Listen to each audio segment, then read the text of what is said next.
부활 주일까지 앞으로 3주가 이렇게 남았습니다. 우리가 그동안 복음서 마태복음의 말씀을 이렇게 보고 있는데, 이 복음서는 예수님의 공생의 사역에 대해서 말씀하고 있습니다. 3년 동안에 이런 공생의 사역에 많은 말씀들을 전하고 또 많은 이적을 행하고 또 심지어는 죽은 자도 살리는 이런 일을 행하는 것을 이렇게 보게 됩니다. 그래서 이 공생의 사역을 통해서 예수님은 자신이 누군가를 이제 믿는 자들에게 알렸던 것을 우리가 보게 됩니다. 복음서는 예수님이 그리스도라는 사실을 또 알리고 또 우리에게 알게 했고 우리에게 믿게 했습니다. 그러면서 중요한 것은 공생의 3년 동안의 이런 사역이지만 사실 가장 중요한 이런 메시지는 오늘 말씀에 보듯이 예루살렘에 들어간 이후부터 불과 며칠 동안에 예수님께서 하신 말씀이나 그 사역을 이렇게 볼 수 있습니다. 그리고 복음서 전체 이런 내용은 예수님이 그리스도인 것을 사실 알리고 있고, 그러면서 예루살렘에 들어가서 수일 동안의 이런 사역은 이제 그리스도로서의 그런 사역을 하는 것을 이렇게 보게 됩니다. 그리고 예수님께서 이제 예루살렘에 들어가서 먼저 성전에 안에 가서 성전이 완전히 부패되고 타락한 이런 모습을 예수님이 보게 됩니다. 그래서 성전 안을 전부 정결하게 하죠.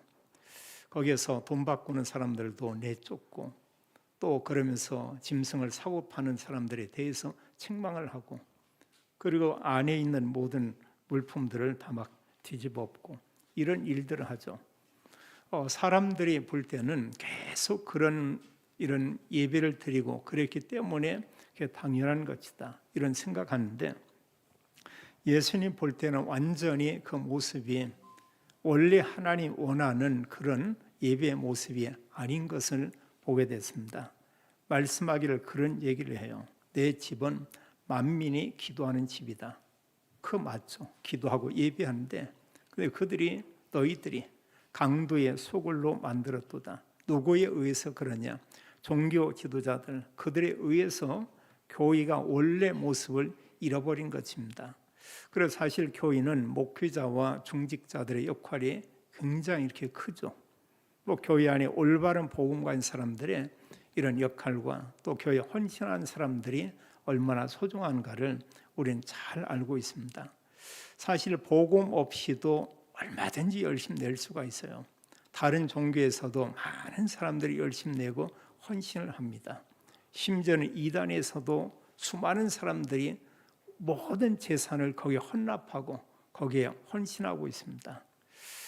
그런데 사실은 우리가 말씀과 복음으로 보면은 그것은 헛된 예배와 헛된 경배고, 또 아무리 열심을 내도 그들은 구원받을 수가 없죠.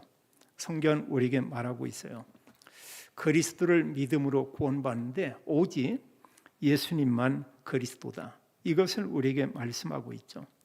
그래서 예수님께서 한 주간 마지막 이런 사역에서 성전을 정화하고 또 중요한 말씀들을 이제 지도자들이나 제자들에게 이런 말씀을 증거하게 되고, 이러면서 앞으로 일어날 말세 징조에 대한 부분도 또 이렇게 말하고 있습니다. 수많은 이단들이 일어날 것이다. 또 어떤 사람들은 능력을 행하고 사람들을 미혹을 하기도 할 것이다. 전쟁이 일어나고 지진과 기근이 있고, 그러나 우리에게 중요한 말씀을 해요. 이 복음이 주님 오시기 전에 모든 민족에게 복음이 증거될 것이다. 또 믿는 자들에게 핍박도 있다. 이렇게 말하고 있습니다. 이러면서 예수 그리스도께서 결국은 이제 말씀한 그대로 십자가에 달려 죽으시고 말씀한 그대로 3일 만에 부활하고, 부활 후에 중요한 말씀들을 이제 제자들과 교회에 부탁을 하고, 그리고 예수님은 승천해 가신 것을 우리가 볼 수 있습니다. 마지막 한 주간에 가장 중요한 것은 뭐냐? 예수 그리스도의 십자가의 죽으심과 바로 부활이죠. 성경은 단 한 번의 죽으심, 그걸로 모든 인간의 죄의 문제를 끝냈다 이렇게 말하고 있습니다. 우리는 모든 문제가 창세기 3장 문제다 이렇게 말하고 있죠. 창세기 3장은 원죄, 죄에 대해서 말하고 있어요. 또 창세기 3장은 죄로 인해서 하나님 떠난 인간이 이때부터 사탄에게 종노릇하고 사탄의 지배를 받고 있다. 그걸 얘기하고 있고요. 결국은 이 땅에 살다가 구원받지 못하면 지옥에 가게 된다. 이렇게 말하고 있죠. 그리고 죄와 사단과 지옥, 그건 인간이 해결할 수가 없어요. 원죄 아무리 쓰고 노력해도 해결되지 않고요. 그 누구도 사탄의 손에서 빠져나올 수가 없고 그 어느 사람이라 할지라도 지옥의 형벌을 피할 자는 아무도 없죠. 이 문제를 그리스도가 완전히 해결했다 이렇게 말하고 있습니다. 그래서 아담 한 사람의 죄로 인해서 이 땅에 모든 문제가 온 것을 말씀하고 있고요. 또 성경의 많은 내용 가운데 그런가 하면 우리가 잘 아는 로마서나 이런 내용을 보면은 그리스도의 단 한 번 죽으심으로 창세기 3장의 이 문제를 끝냈다 이렇게 말하고 있습니다. 모든 죄를 끝냈고 믿는 자마다 의롭게 된다. 신부는 하나님의 자녀다 이런 말씀을 하고 있어요. 그리고 구원받은 하나님의 자녀는 천국에 가고 하나님께서 그들에게 앞으로 기업에 대한 걸 말하고 있습니다. 상급에 대한 부분을 약속하고 있어요. 오늘 성경 내용을 이렇게 보게 되면 예수님께서 예루살렘 성에 들어가게 되죠. 예루살렘은 그 굉장히 넓은 그곳에 사각으로 되어 있고 높이 이렇게 쌓았어요. 그 전체를 우리가 뭐 예루살렘 이러기도 하고 또 예루살렘 성으로 이렇게 표현하기도 합니다. 예루살렘에 예수님께서 가시는데 어떻게 가냐? 오늘 성경에 보게 되면 예수님께서 나귀를 타고 들어갔다고 말하고 있어요. 이 내용은 마태, 마가, 누가, 요한 복음에서 다 말씀하고 있는데 다른 복음서에서는 나귀 새끼를 타고 예루살렘에 들어가셨다 이렇게 말하고 있죠. 그 당시에 사실 뭐 여러 짐승들이 있죠. 말도 있고요. 또 그런가 하면 이제 나귀도 있지만 또 여기에 보면 노새 이런 것도 있고요. 사람들이 대체로 이 주로 타는 것은 말을 이렇게 타고 움직이고 이랬죠. 우리가 잘 알다시피 이 나귀는 다른 짐승에 비해서 이렇게 크지 않습니다. 또 나귀 중에서 그 새끼를 탔다고 하면은 어느 면에 모르겠어요. 예수님이 그 나귀 새끼를 타면 발이 뭐 땅에 끌렸을지도 모르겠습니다. 근데 그 누가 보더라도 보면은 이렇게 탔을 때 참 이렇게 보면은 그 뭔가 짐승을 타긴 탔는데 너무 이렇게 참 어울리지 않는다. 우리가 그런 생각을 해보세요. 전쟁에 승리하고 개선 장군이 이제 백마든 흑마든 큰 이런 건장한 말을 타고 이제 가고 뒤에서 수많은 군인들이 따라온다고 해보세요. 그거 하고 지금 예수님께서는 나귀 새끼를 타고서 그 위에 이렇게 올라타고 소수의 여러 사람들 또 여러 무리의 사람들이 그 옆에서 막 소리를 지르면서 호산나 다윗의 자손이요 이런다고 보세요. 그 모습은 너무 한편에 초라해 보이겠죠. 그 내용은 완전히 다릅니다. 그 수많은 사람들이 그 시간에 예수님을 높이고 찬양하는 이런 내용을 보게 돼요. 호산나 이런 얘기를 하고 다윗의 자손이요 이런 말씀을 하고 또 주의 이름으로 오시는 이요. 이건 뭘 얘기하고 있습니까? 그 예수님께서 그리스도라는 것을 사람들이 지금 찬양하고 있어요. 정확하게 예수님이 그리스도다. 정말 아는지 모르는지 모르겠어요. 그리고 정말로 예수 그리스도를 최고로 높이며 환영하는 이런 무리들이 있음을 이렇게 볼 수 있습니다. 예수님께서 제자 둘을 보내면서 그런 말씀을 하죠. 자, 예루살렘 그 성이 앞에 보입니다. 그러면서 예수님께서 이제 그 두 제자를 보내면서 너희가 저곳에 가서 나귀와 나귀 새끼를 내게로 끌고 오라. 어쩌면 주인이 얘기할 것이다. 주인이 말하기를 이제 물으면 왜 그걸 가져가냐 이러면 주께서 쓰시겠다 하라. 그럼 그 사람이 즉시 보내리라. 우리가 성경을 이렇게 참 보면은요, 성경에 기록된 말씀은 말씀하시고 말씀한 그대로 이루어지는 것을 우리가 보게 됩니다. 만약에 구약 성경에요, 예수님께서 마지막에 이제 십자가를 앞에 두고 예루살렘에 들어가는데 말을 타고 들어갈 것이다, 그럼 분명히 말 타고 들어갔겠죠. 만약 또 구약에서 기록하기를 예수님께서 나귀도 아니고 말도 아니고 송아지를 타고서 예루살렘에 들어갈 것이다, 이러면 송아지 타고 다니는 사람은 거의 없죠. 물론 소를 타는 사람 있기는 있어요. 아니면 낙타를 타고 들어갈 것이다, 그렇게 말씀한 그대로 그 짐승을 타고 들어가겠죠. 근데 성경은 기록하기를 뭐라고 했냐, 나귀 새끼를 타고 예루살렘에 들어간다고 말하고 있어요. 여기 보면은 그 4절 이하에 그런 말씀하죠. 선지자 통하여 하신 말씀을 이루려 하심이라 일렀으되, 그러면서 시온의 딸에게 이르기를 내 왕이 내게 임하나니 그는 겸손하여 나귀 곧 멍에 매는 짐승의 새끼를 탔도다 하라 하였느니라. 한마디로 나귀의 새끼를 타고 이제 보면은 예수님께서 예루살렘에 들어갈 것을 스가랴 9장 9절 스가랴 선지자를 통해서 미리 말씀을 했습니다. 예수님께서 메시아로 그 예루살렘에 들어가는데 나귀 새끼를 타고 그곳에 가게 될 것이다, 이런 말씀을 해요. 그래, 정말 그 말씀한 그대로 예수님께서 나귀 새끼를 타고 예루살렘을 향해서 이렇게 가게 되죠. 이 사실 발걸음은 그냥 평소에 예루살렘을 예수님이 갔다, 이것과는 전혀 다릅니다. 공생의 사역의 마지막 이런 사역 가운데 이제 십자가를 앞에 두고 가고 있어요.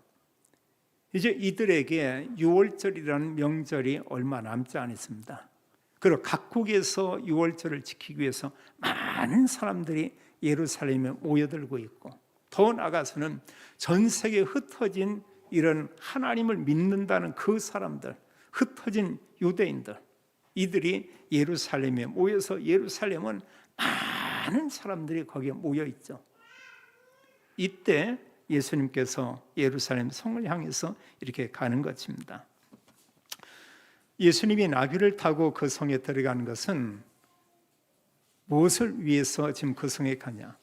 그 당시에 주변에 많은 사람, 제자들은 그런 생각을 했어요. 예수님께서 어쩌면 임금이 되실 것이다. 그 임금은 정치적인 메시아를 생각하죠. 그 유대의 왕이 될 것이다. 다른 왕들을 다 이렇게 몰아내고 예수님 왕이 될 것이다. 이게 제자들이나 예수님 주변에 있는 대부분의 사람들이었어요. 그런데 예수님은 지금 그런 메시아로 왔냐? 그게 아니죠. 영적으로요. 인간을 죄와 사단과 지옥에서 구원하기 위해서 그 예수님께서는 그리스도로, 만왕의 왕으로 그 모든 자들을 창세기 3장 문제에서 완전히 해결하기 위해서 예수님은 영적인 왕으로 이 땅에 오신 것이죠. 예수님께서 예루살렘 성에 가까이 와서 그 성을 보시면서 예수님께서 우셨다고 누가복음은 그렇게 말씀을 하고 있어요. 누가복음 19장 41절로 44절에 보면 그런 기록이 있습니다. 예수님께서 예루살렘 성을 바라보면서 예수님께서 눈물을 흘렸다, 울었다고 얘기하고 있어요. 사람들이 사실 이렇게 울 때 보면 너무 슬퍼도 우는 경우가 있어요. 너무 기뻐도 눈물이 나오는 그런 경우도 있습니다. 나사로가 죽었을 때 예수님께서 그 나사로 무덤에 가게 되고 예수님이 우셨다고 했어요. 그 슬퍼했습니다, 함께. 또 예수님이 근데 이 화려한 예루살렘의 그 성, 거대한 이 성을 바라보면서 우는 거예요. 제자들은 그 성을 바라보면서 자, 이제 드디어 우리의 시간이 왔다. 예수님께서 임금이 될 것이다.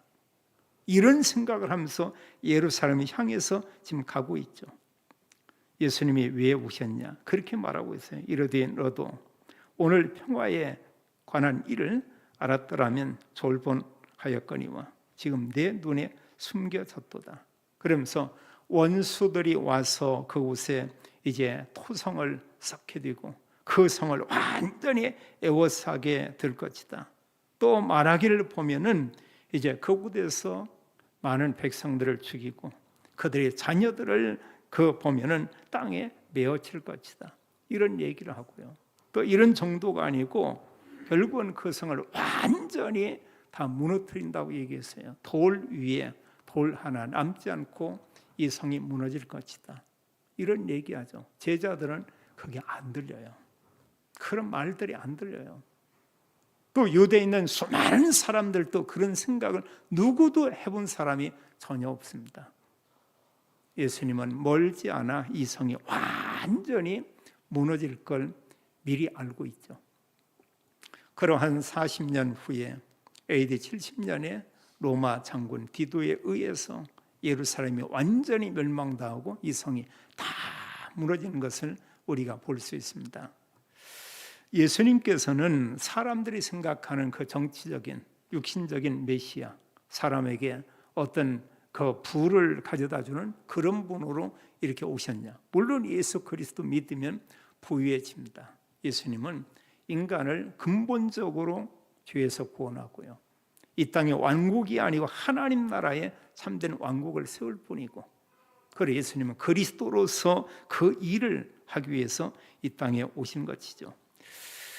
지금 예루살렘 성에 들어가는데 예수님은 모든 인류를 구원하기 위한 이런 만왕의 왕으로 이 땅에 오셨습니다. 자, 예수님께서 나귀를 타고 그 성에 들어갈 때 그 따르던 제자들과 함께 많은 무리들이 예수님을 찬양하는 것을 이렇게 볼 수 있어요. 여기 7절로 기록하기를 예수님이 이제 나귀를 타고 가는데 거기에 사람들이 자기 옷을 벗어서 나귀 위에 얹기도 하고 또 길에 또 이렇게 펴기도 하고 나뭇가지를 베어서 또 길에 이렇게 펴고 이러면서 이 사람들이 중요한 게 외치는 그 소리가 있습니다.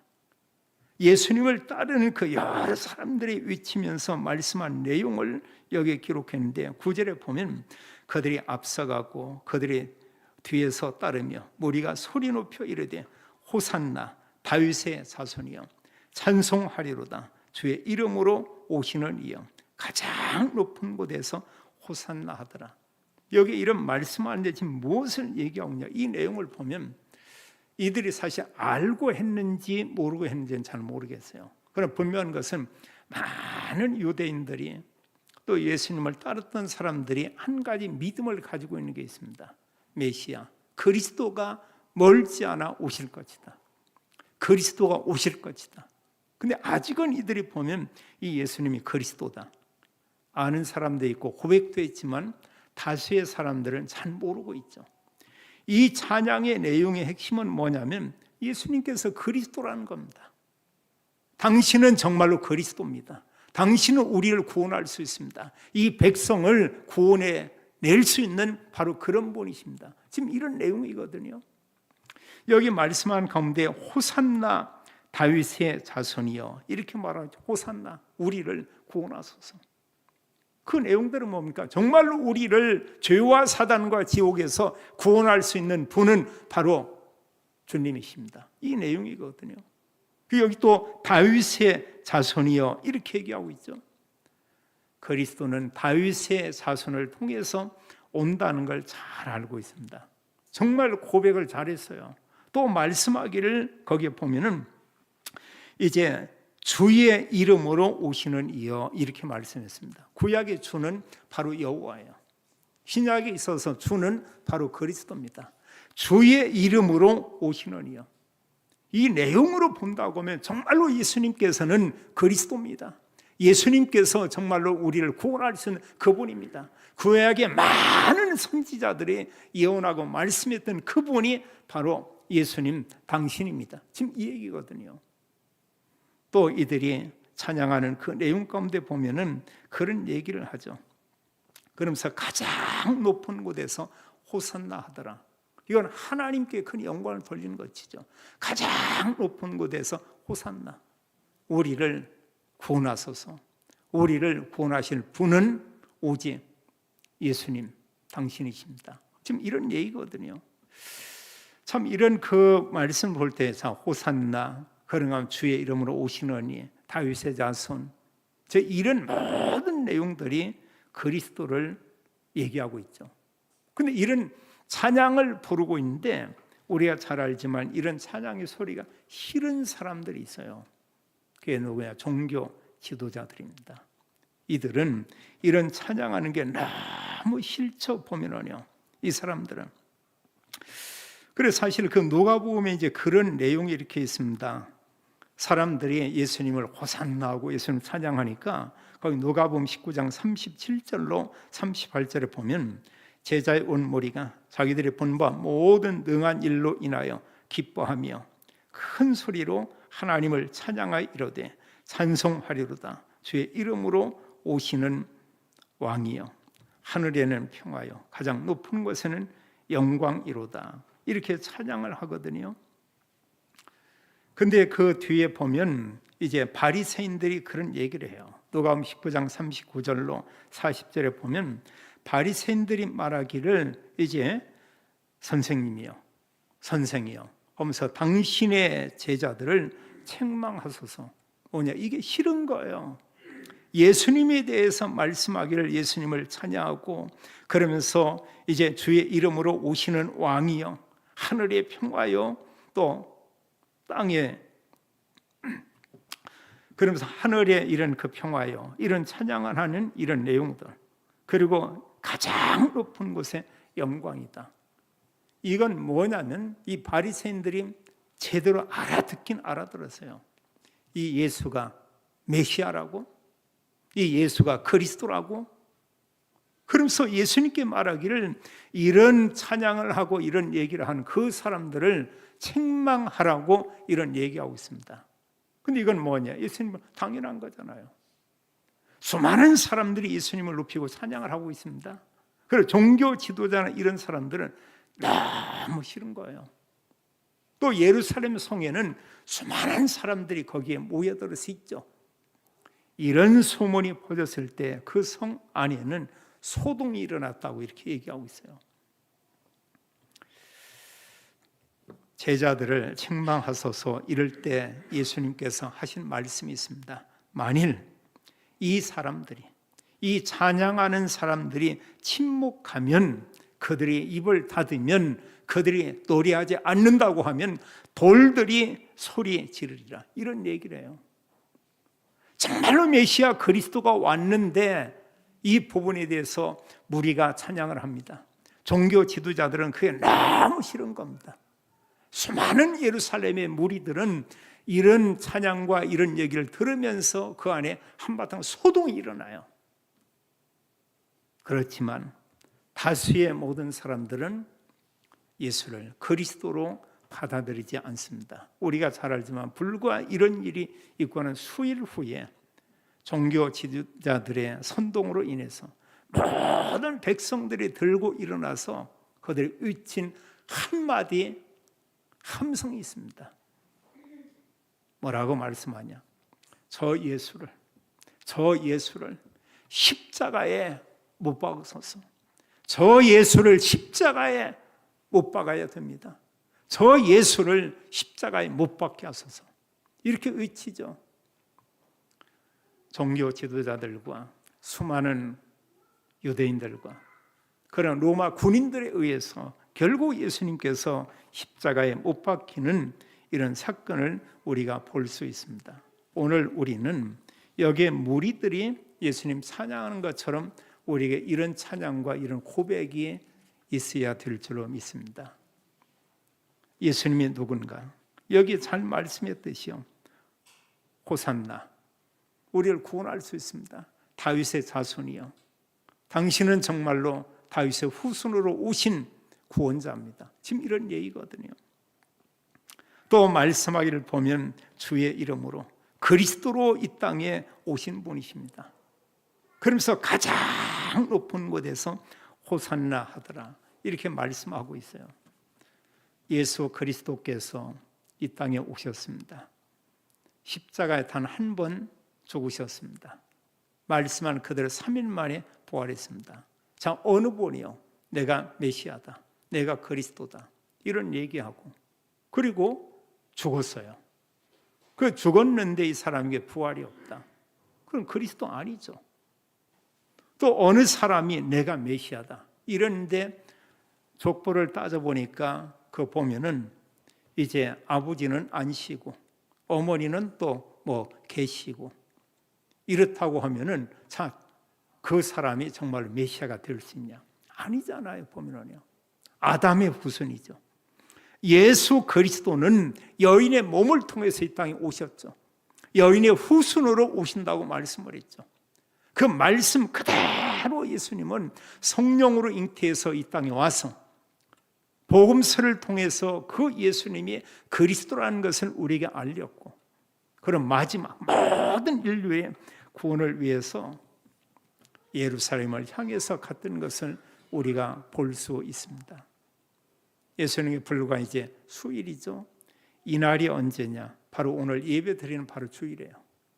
주일날 예수님 예루살렘 성에 들어가게 되고, 그리고 후에 뭐 성전을 다 정화하고 또 한 주간 중요한 말씀들을 전하고, 그리고 목요일 밤에는 송만찬의 의식을 갖고, 그리고 마지막 중요한 메시지를 전하고 예수님께서 겟세마네에 가서 밤새도록 기도하죠. 그리고 금요일 새벽에 붙잡힙니다. 제사장 앞에 서고 헤롯 앞에 서고 또 결국은 보면은 본디오 빌라도 앞에 서게 되고, 짧은 시간에 모든 재판을 다 마치면서 뭐라고 했냐? 사형, 십자가형, 이걸 선고하게 되죠.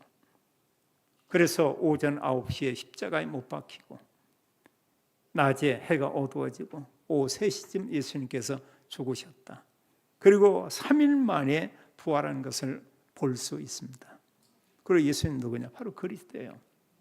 우리가 정말 예수 그리스도를 깊이 생각하고 우리가 주님을 바라보아야 되겠는데, 그럼 우리가 한 주간 또 우리는 어떤 생활을 우리가 하면 참 좋겠냐? 자, 분명히 예수님께서 예루살렘에 들어오고 한 주간의 중요한 사역을 하고 그리고 십자가 죽으시고 부활했어요. 그렇다면 우리는 이제 부활주일까지 3주가 이렇게 남았는데, 우리가 나는 성경을 읽는 게 참 힘들다 이런 분은 복음서 4복음서 중에 하나 선택해서 읽어 좋겠어요. 마태복음 한 권을 읽어도 좋겠고요. 또 아니면 뭐 요한복음 하나를 선택해 읽어도 좋겠고, 또 어느 분은 나는 이 복음서 읽다 보니까 정말 더 다 읽고 싶다. 그럼 마태복음도 있고 요한복음도 있고 마가복음도 있고 또 누가복음도 한번 읽어보고 이러고 나면 예수님이 누군가를 더 우리가 깊이 알게 되죠. 정말 예수님이 그리스도구나. 예수 그리스도께서 이 땅에 오셔서 나를 구원했구나. 그 예수 그리스도를 우리가 더 깊이 알게 됩니다. 그리고 우리가 복음서와 함께 구약의 내용을 보면 구약은 그리스도에 대해서 말씀했고요. 또 복음서 이후의 내용을 보면 예수님이 그리스도라는 사실을 제자들과 믿는 사람들이 증거하는 것을 보게 됩니다. 그럼 맨 끝에 요한계시록을 얘기하고 있죠. 그러면서 하나님의 언약의 말씀, 읽는 자와 듣는 자들과 그 가운데 기록된 이 말씀을 가지고 지키는 자들은 복이 있다. 그래서 주님은 때가 가깝다 이렇게 얘기하고 있어요. 그래서 우리가 한 주간 정말로 이 말씀을 좀 우리가 읽으면 참 이렇게 좋겠습니다. 근데 그 시간이 안 된다고 하는 사람이 있어요. 글쎄 모르겠습니다. 어느 분이 이렇게 드라마를 좋아한다고 하면 드라마 한 편 보는데 아쉽죠. 1시간이거든요. 근데 1시간 우리가요 성경 읽으면 언제 한 5장 정도를 이렇게 읽습니다. 불과 한 4시간, 5시간이면 마태복음 다 읽을 수 있어요. 빨리 읽는 사람은 2시간에도 이렇게 읽습니다. 그러니까 나는 읽을 수 없다 이러지 말고요. 그래 나는 눈이 전혀 안 보인다. 그럼 들으면 되겠어요. 우리가 다 휴대폰이 있죠. 거기에 보면 어플에 들어가서 이제 마태복음이다, 누가복음이다. 근데 눈으로 보인다. 그냥 우리가 듣는 것보다는 확인하고 읽는 게 또 다릅니다. 읽으면서는 이게 더 깊이 우리 마음에 담겨지게 돼요. 복음서를 통해서 하나님 우리에게 그리스도를 더더 깊이 알게 하죠. 또 이런 말씀들을 내가 은혜 받은 거나 읽으면서 내게 축복이 되는 것은 우리 함께 이렇게 나누고요.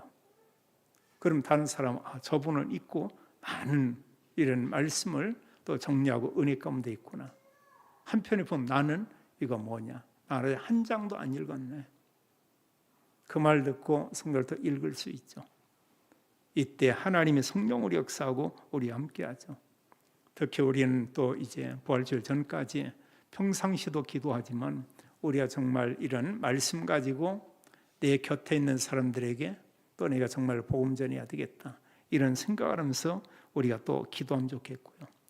그리고 우리가 항상 복음은 전하는 건 맞지만 멀리 가서 아니고 내 곁에 가까이 있는 사람, 그 사람에게 예수님은 그리스도 이 사실을 증거하면서 하나님께 영광 돌리고 또 우리가 평생 그리스도 언약 가지고 내가 영적 힘을 얻고 그리스도 복음 가지고 모든 사람, 모든 현장 살리고 또 우리 곁에는 연약한 사람들이 있습니다.